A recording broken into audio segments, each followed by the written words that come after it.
Thank you, Mr. Chairman. I want to thank Chairman Graves, and I want to thank Chairman Rouser for work on this legislation. Mr. Chairman, look, the reality is that America has been wrapped in a bureaucratic morass. We've been wrapped in red tape. It's impossible to do things like build roads. It's impossible to deploy things like transmission that are critical to help to renew and update the grid, the electrical grid. This is because of what we've seen as an extreme agenda out of this White House. We just yesterday talked about the fact that the average American family is now spending an additional $1,000 a month just complying with rules and regulations out of this administration. Mr. Chairman, I remind you, this is the administration that said they would not impose additional cost upon any family making less than $400,000 a year, but that's exactly what their agenda is doing, whether it is blocking energy production and driving up energy cost, whether it is the shrinkflation you've seen with smaller products at the grocery store, higher utility bills.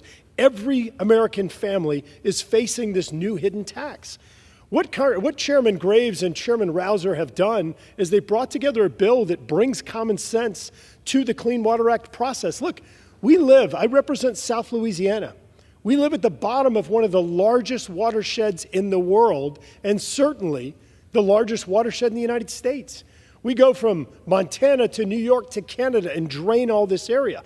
Everybody's discharge, everybody's runoff comes to our state. Do you really think I would have an interest in dirtier water being at the bottom of the watershed?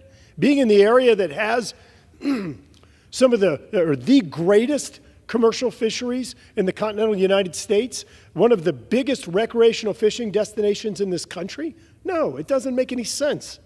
And so what this legislation does is it helps to streamline the process. And I want to thank the chairman for working with us to include a provision that codifies the general NPDES permits that would simply require the notice if the general permit is not going to be revised, simply letting the applicant know or the existing permit holder know if it's not going to be reissued or renewed. Another one that helps to improve the legal process. And Mr. Chairman, I actually met with John Kerry, Brian Deese, White House officials under the Biden administration that have both left now, but who brought up to me while they were working for the White House that said that we've got to fix this judicial review thing. This bill does it. What it does is something very simple that makes that applies common sense to the situation.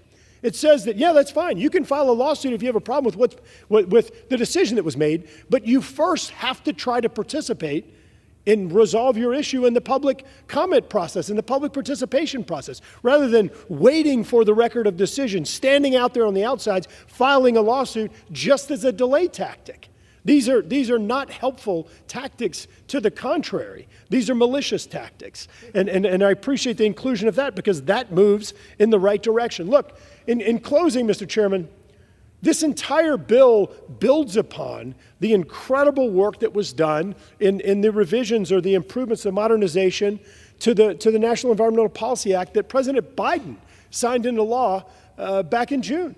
That simply tries to ensure that we shrink the amount of time, that we shrink the scope of work that's done in looking at environmental assessments and environmental impact statements. Because all of this bureaucratic morass, all of this additional cost that's being heaped upon American families, all it's doing is slowing down our economy, and it's giving a strategic advantage to countries like China, which is not in our interest. I urge adoption of this legislation and yield back.